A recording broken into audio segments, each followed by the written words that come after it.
Ah oui, papa, maman, cher honorable, chère excellence, votre satisfaction est notre devoir. Voici la solution rapide pour toute activité de transactions immobilières en RDC. Pour la vente, l'achat, la gestion, l'estimation et la mise en location de vos biens meubles et immeubles, contactez l'Agence congolaise de prestations et services. Vous avez une parcelle à vendre, un terrain, une villa, une concession, un bureau et un appartement à vendre ou à louer partout en RDC. Veuillez... Oji mamacita, Oji mamacita, tu te de qui de moi de nous pour t'acheter des massa. Vas-y mamacita, Oji mamacita, en plan ensemble je t'ai dit je t'aime à travers le milinga. Oji mamacita, tu te de qui de moi de nous pour t'acheter des massa. Oji mamacita, en plan ensemble je t'ai dit je t'aime à travers le milinga. Quand je pense à toi je suis pas allé, je suis BG encore. Tu t'en fous de mes reproches et de mes erreurs qui sont moches. La bonne j'arrange mes souvenirs dans la rage de garage. Quand je suis dans le... Mbote libota na ngai mbote na bino. Lelo toye kotala lupango moko eza pembeni ya fleuve Congo. Avant to lakisa lupango tozo lakisa na no fleuve et puis to lakisa nzela po eza à 20 minutes kaka ya pamba ya centre ville ya Gombe. Donc eza à 20 minutes kaka yango tozo lakisa siko entrée donc avenue. Balabala ya munene yango oyo ya mbudi yango oyo mbudi eza musikate na pompage. Oyo prince principal toko tasko avenue oyo keti fleuve. Oji mamacita, tu te de qui de moi de nous pour t'acheter des massa. Vas-y mamacita, Oji mamacita, en plan ensemble je t'ai dit je t'aime à travers le milinga. Oji mamacita, tu te de qui de moi de nous pour t'acheter des massa. Oji mamacita, en plan ensemble je t'ai dit je t'aime à travers le milinga. Quand je pense à toi je suis pas allé, je suis BG encore. Tu t'en fous de mes reproches et de mes erreurs qui sont moches. La bonne j'arrange mes souvenirs dans la rage de garage. Quand je suis dans le bloc, bébé avec je pêche. Oji mamacita.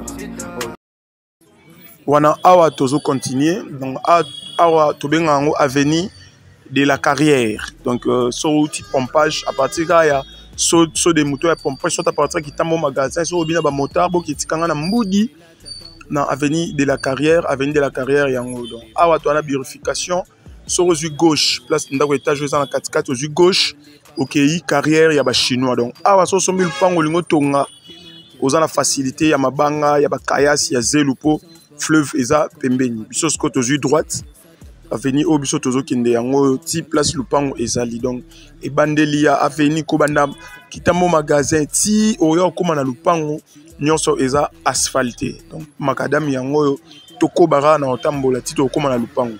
Contactez plus 243 85 277 96 30. Encore plus 243 85 277 96 30.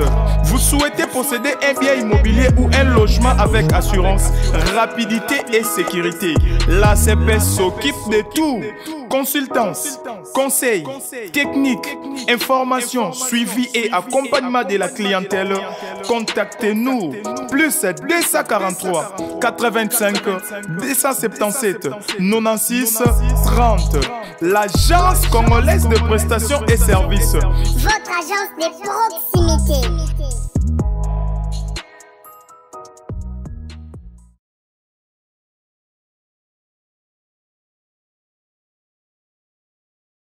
Bon, wana awa tokomi pembeni na lupango place Macadam Suki. Donc Macadam et continuer. Macadam o bat bazo sala yango eza bato FMI o basombaki concession munene pembeni na fleuve. Donc Suki na awa bango ba rejoindre après lupango ba kota na droite. Biso tokomi déjà na lupango. Donc na telemi na lupango na zola xamnosko place to uta ki place Macadam Suka ki nzela o FMI au sala yango e mati tout droit boye, hein? Biso sikoyo place to utelaki na Macadam esika esukelaki ona balakisaki place tomonaki jeep ya rouge o dans Macadam ezali boso wana donc lupango ezali so maradam esuki otangi première, deuxième, troisième, quatrième parcelle tokota. Voilà donc a to asko na kati ya lupango bomoni nzela ndenge ezali donc kobanda esiko kouta kitambo magasin to okouta ville ti okoma awa eza asphalté donc oza na facilité ato uti poto ato uti wapi so yena bana ba so ma papa ici is very good, ici is very well, ici is good, is good, is good. Donc awa bomona fleuve ndenge eza na musika donc lupango oyo ezali 20 mètres sur 27 na ba ndako mike to moni wana mibale ba futela kana mutu moko akengelaka eza 20 mètres sur 27 donc plus ou moins 500 donc plus de 500 mètres carrés donc lupango eza vraiment munene totambola totala ma qualité ya mabele ndenge ezali et puis tobima libanda tolakisa fleuve déjà bomonaki bomona nzela. Donc awa bomona lupango ndenge ezali bomona ba voisins de batongi lupango oyo ezali à 30 mètres na fleuve Congo donc à 50 mètres na fleuve Congo, c'est-à-dire que tout l'accès dans lupango ezali bomona fleuve yango wana donc place biso tozali na lupango fo so bimi na avenue otanga lupango wa liboso ya mibale ya misatu après fleuve donc tozali lokola na fleuve to aloka 4e parcelle na fleuve bomona fleuve Congo yango wana lupango oyo na bandeli to wana commune ya Mongafula quartier Mboudi to wana quartier Mboudi avant okoma Mboudi terminus otuni avenue de la Carrière basali makadam ya FMI oyo ekeiti place lupango oyo ezali ti place concession ya FMI ezali donc eza asphalté okolongwa ville Gombe oyambala moko kitamo magasin ozimba moko so de mouton pompage direct Mboudi oza mobimba donc bache yango $60,000 à discuter. $60,000 à discuter. Ba mapango pembeni ya fleuve pona ba obayebi ezala cher.